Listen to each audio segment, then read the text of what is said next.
Bien, bonjour les amis, une petite vidéo complémentaire concernant SANS de classe exceptionnelle. Je voulais reparler avec vous de SANS de classe exceptionnelle pour insister sur un point qui me semble extrêmement important, c'est l'idée de pouvoir afficher dans sa présentation de parcours de la progression. Afficher le fait que dans notre parcours, nous avons progressé petit à petit, de telle sorte que, entre guillemets, nous méritons d'accéder, alors il ne faut pas le dire comme ça, mais nous méritons en quelque sorte d'accéder à ce grade de SANS de classe exceptionnelle. Donc ce qui me semble extrêmement important, quelle que soit votre présentation, qu'il s'agisse d'une présentation chronologique ou thématique, peu importe, mais ce qui me semble extrêmement important, quel que soit le type de présentation, c'est de mettre en avant la progression qui a été la vôtre. C'est-à-dire globalement, par exemple dans les 10 dernières années passées ou dans les 20 dernières années passées, en quoi vous avez progressé? En quoi les 10 dernières années, par exemple, n'ont pas été une seule année qui s'est reproduit 10 fois de rang, vous voyez, qui aurait été exactement la même année, mais en quoi ces 10 dernières années font que c'est un an, plus un an, plus un an, plus un an, où en fait on est en train d'aller vers le haut, on est en train de progresser. Donc ce que je souhaitais vous indiquer, c'est l'importance que revêt le fait de mettre en avant cette progression qui a été la vôtre. Et je vous ai mis simplement quelques lettres ici, vous voyez. En fait, ce que vous visez, c'est SANS de classe exceptionnelle. Ça veut dire quoi? Ça veut dire que vous êtes sur un concours catégorie B au départ. Il y a donc SANS de classe normale. Et puis ensuite, on va un peu plus haut vers SANS de classe supérieure. Et là, ce que vous visez, c'est ici, c'est à rejoindre ici. Donc, encore plus haut, SANS de classe exceptionnelle.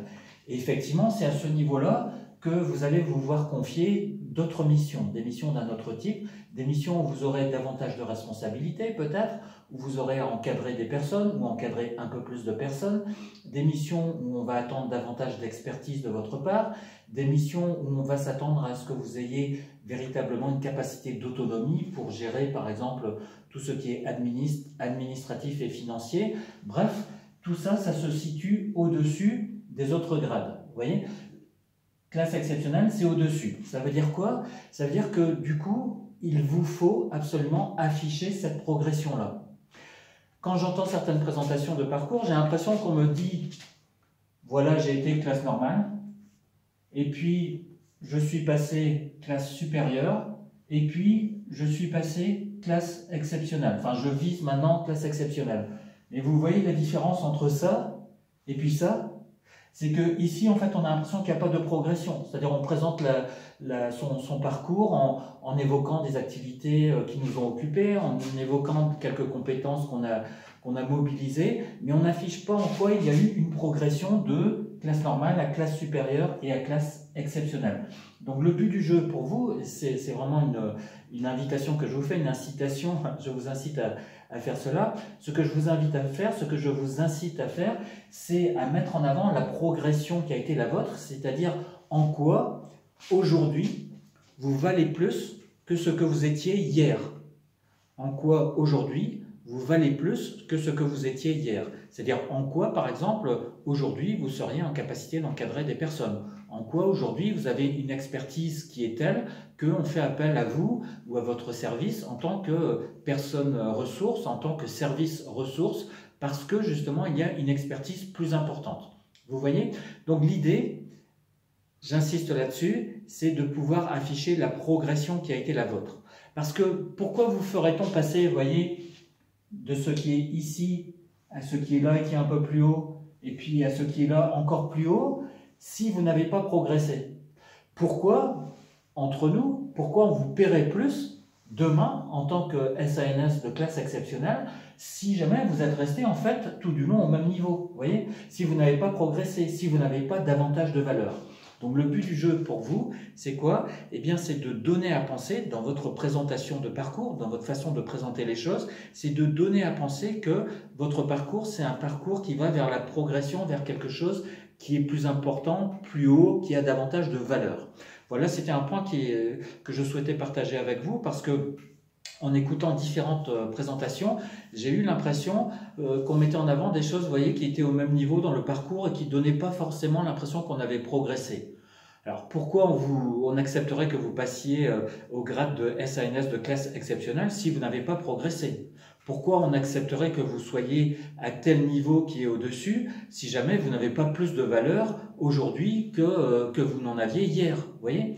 Donc, point extrêmement important, afficher cette progression d'une façon ou d'une autre. Si je prends mon propre exemple, pas spécialement pour me mettre en avant, mais pour donner un exemple que je connais bien, à savoir le mien, eh bien je pourrais dire que d'une certaine façon, au niveau de la formation, aujourd'hui, j'ai fort probablement une valeur plus importante que celle que j'avais auparavant. Et je pourrais mettre en avant quoi? Le fait que j'ai fait passer des centaines d'euros, le fait que j'ai dispensé des dizaines de cours, le fait que j'ai dispensé des formations liées à la RAEP, la reconnaissance des acquis de l'expérience professionnelle, et à la présentation de parcours, mais aussi qu'on a fait appel à moi par la suite, non seulement pour dispenser une formation RAEP, mais pour dispenser une formation de formateur. C'est-à-dire que j'ai eu à former des formateurs qui, eux, allaient ensuite dispenser des cours sur la RAEP. Donc vous voyez que tous ces éléments-là que je vais mettre en avant, ou que je pourrais mettre en avant dans le cadre d'une présentation de parcours, c'est autant d'éléments qui donnent l'impression que j'ai progressé petit à petit. En faisant passer davantage d'euros, en construisant différents cours, en étant appelé à nouveau par différentes institutions, différentes organisations pour dispenser à nouveau des cours, en faisant quoi encore? En écrivant des ouvrages, en étant demandé pour certaines formations de formateurs. Vous voyez, je suis allé vers de plus en plus de valeur. C'est l'idée que j'ai progressé, qu'aujourd'hui, je vaux plus que ce que je valais hier, il y a quelques années, lorsque j'ai commencé simplement dans le domaine de la formation. Eh bien, c'est ce que je vous incite à faire également si vous visez aujourd'hui SANS de classe exceptionnelle, c'est-à-dire mettre en avant le fait que vous aussi, à partir d'éléments que vous mettrez en avant, mettre en avant le fait que vous avez plus de valeur aujourd'hui que ce qui était le cas les années passées lorsque vous avez débuté. Eh bien écoutez, je vous dis à bientôt pour d'autres conseils. Si ce type de vidéo continue à vous intéresser, comme d'habitude, n'hésitez pas à mettre un like. N'hésitez pas à partager avec d'autres collègues, d'autres amis qui passeraient les concours et qui passeraient notamment cet examen-là de SANS de classe exceptionnelle. Sur ce, je vous dis à bientôt et je vous laisse, si vous le souhaitez, mettre quelques commentaires également. Comme ça sera l'occasion de continuer à échanger ensemble. Je vous dis à bientôt.